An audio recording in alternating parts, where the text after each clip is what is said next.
First of all, I am so sorry that I am not with you during our first day back. I have an urgent doctor's appointment that I was trying to get into. This is his first available appointment, so I'll keep you guys posted. In the meantime, just take the video notes. We're just reviewing transformations today. There is a part of the one-word challenge. You might see the index cards on the wall. We'll finish the index cards. If you want to go through the paper, that's great. And then we'll finish the index cards when I get back. The papers for today are located on the back wall in the folders with the Advanced Algebra 2. So here's our review for reviewing transformations. If you want to copy this down, here they are now. There we go. All right, so if you want to copy this down, so review transformations, we've talked about this a couple of times. Remember our absolute value functions and then our quadratic functions, they move the same way to where the A value determines whether it's a shrink or a stretch. So if your A value is between 0 and 1, then it's a vertical shrink. It means it's closer to the x-axis or it gets fatter. And then if your A value is greater than 1, then it's a vertical stretch. It gets closer to your y-axis, which means it gets skinnier.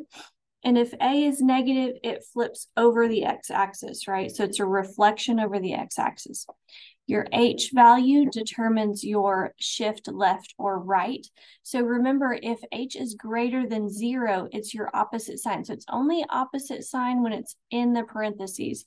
So if H is positive, it's a horizontal shift left. So it's, think of it backwards, right? Oh, that way for you. Horizontal shift left. If H is less than 0, like x minus 2, then it's a shift right. So it's a positive shift. So this one is the only one that does opposite sign. So if it's positive 2, it goes left toward the negatives. And if it's negative 2, it goes right toward the positives.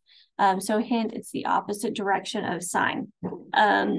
Your K value determines your shift up or down. So this one goes with the sign. So if K is positive, it goes up. If K is negative, it goes down.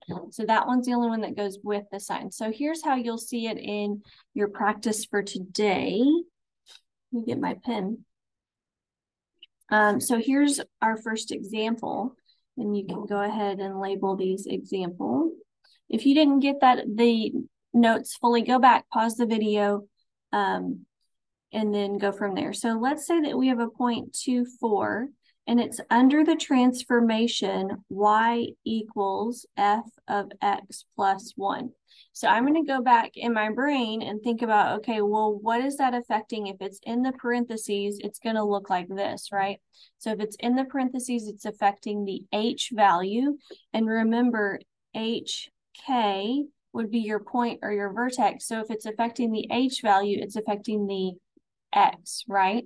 So if it's plus 2, that means that I'm going left 1 unit. So all I'm moving is that I'm moving it left. So it's only affecting the x value. So if I go left 1 from 2, it's going to be at 1, 4. So my new point is 1, 4, right? Now let's do another one like that.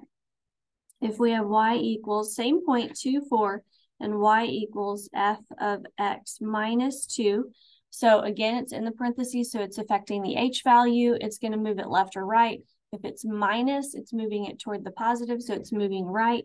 And we're going to add 2. So we're moving from this point, and we're doing this transformation, adding 2 to your h value.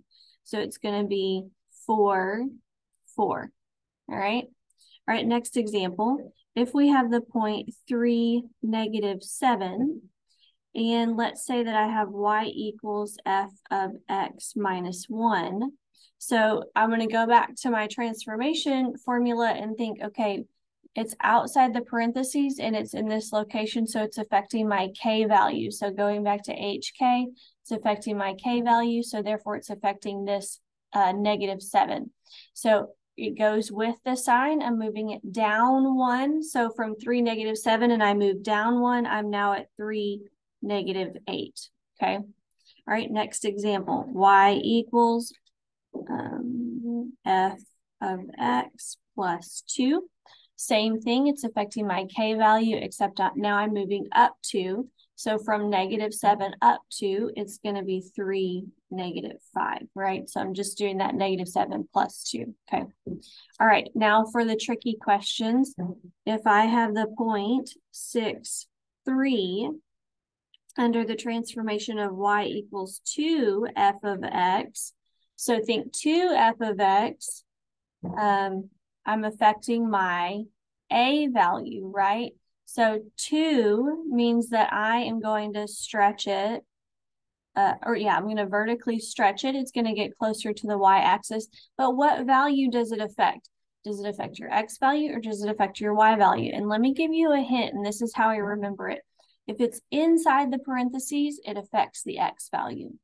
If it's outside the parentheses like this and this, it affects your y value. So like this one, we subtracted 1. This one, we're actually going to be multiplying by 2 since it's a stretch. It's a factor. So I'm going to be multiplying my 3 by 2. So my stretch looks like this. My new point is 6, and 3 times 2, 6. Okay. So think if it's inside the parentheses, it affects your x value. Outside the parentheses, it affects your y value. Right, let's try another one like that. Y equals -2 times f of x. So this is, again, affecting my y value. So I'm going to be multiplying it by 2, 6, but then it's also a reflection over the x-axis. So it's really like -2. So my new point is 6, -6. So if you think about this on a graph, sometimes it helps to see it. If I'm starting out at 6, 3, 1, 2, 3, 4, 5, 6, 1, 2, 3. So let's think if I had like if this was a parabola, right? If it looked like that, and I'm stretching it by 2, this second point is going to be multiplied by 2. So it's 6, 3, 6. So it's up here. So see it's a stretch. It's getting closer to that y-axis. Now, if it's reflecting, that means it's going from 6, 6 to 6, 2, 3, 4, 5, 6, to -6. So it's a reflection like that, right? All right, so that it helps to see it. All right, so here's my last example is y equals 1/2 f of x. So what do we do now? We're still multiplying. It's still affecting the y value, and we're going to be multiplying by 1/2. So it's a shrink or a compression. So it's 6 and 1.5. So we're just multiplying that 3 times 1/2. Half of 3 is 1.5. So it would end up looking like this. See how that makes it fatter, and it goes closer to the x-axis. All right, so your practice is on the back of your one-pager. Please make sure to complete the entire thing, front and back, so you have the question of the day, the summary of your notes, and then the practice on the back. There is a key at the front on my desk. So if you need to check your answers, please feel free to do that.